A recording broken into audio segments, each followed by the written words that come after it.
അപ്പോൾ നമ്മൾ കാശിക്കുട്ടൻ്റെ ബർത്ത്ഡേൻ്റെ ബാക്കി പരിപാടികൾ കണ്ടാലോ. ഡെക്കറേഷനൊക്കെ കഴിഞ്ഞ് കേക്ക് ഇവിടെ എത്തിയിട്ടുണ്ട്. ഇത് എൻ്റെ ഫ്രണ്ട് ഉണ്ടാക്കിയ കേക്കാണ്. ഇത് പിന്നെ കാശിക്കുട്ടൻ്റെ മാമൻ്റെ വീട്ടിൽ നിന്ന് കൊണ്ടുവന്നതാണ്. അതുപോലെ ഈ വണ്ടി മാമ വാങ്ങിച്ചു കൊടുത്തതാണ്. കാശിക്കുട്ടൻ വണ്ടിയിൽ കയറിയിരുന്നപ്പോൾ ആളാകെ മാറിപ്പോയി. പിന്നെ എല്ലാവരും കേക്ക് കട്ടിങ്ങിനായിട്ട് വെയിറ്റ് ചെയ്ത് നിൽക്കുകയാണ് കേട്ടോ. എല്ലാത്ത ടൈമിൽ വീഡിയോ എടുക്കുമ്പോൾ ചിഞ്ചുൻ്റെ അടുത്ത് പറയും ഇന്ന് വീഡിയോ എടുക്കല്ലോ കേട്ടോ. ഇപ്പം എൻ്റെ അടുത്തോട് പറയുകയാണ് ഇന്നും കൂടെ വീഡിയോയിൽ എടുക്കുന്നത്. പിന്നെ ഇത് കത്തിക്കാനാക്കിയ ചെറുതായിട്ട് ടൈമൊന്നും തെറ്റിപ്പോയി. കേക്ക് കട്ട് ചെയ്യുമ്പോൾ കത്തിക്കുന്നതിന് പകരം ആദ്യം തന്നെ മൂപ്പര പണി തീർത്ത് വെച്ചിട്ടുണ്ട്. കേക്ക് കട്ട് ചെയ്യുമ്പോഴത്തേനും ആ സാധനം കത്തി തീരും ചെയ്ത്. പിന്നെ ഈ പൊട്ടിക്കുന്ന സംഭവം അല്ലേ എന്താണെന്നറിയില്ല, ഇപ്രാവശ്യം കറക്റ്റ് ആയിട്ട് തന്നെ പൊട്ടിയുണ്ട്.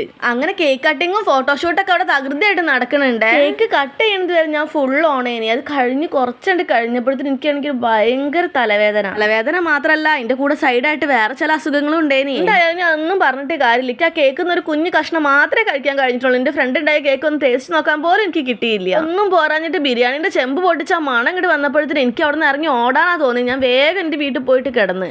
എന്തായാലും ഇനിയിപ്പോ ഒന്നും പറഞ്ഞിട്ട് കാര്യമില്ല. കാശിക്കുട്ടന്റെ ബർത്ത്ഡേ കാത്ത് നിന്നിട്ടൊക്കെ കൊളായി എന്ന് പറഞ്ഞാൽ മതിയല്ലോ. അധികം നേരം അവിടെ നിൽക്കാൻ നോക്കിയില്ല. പിന്നെ ഞങ്ങളെ വീട്ടിലേക്ക് തന്നെ പോകുന്നു. അപ്പൊ ഇത്രയേ ഉള്ളൂ.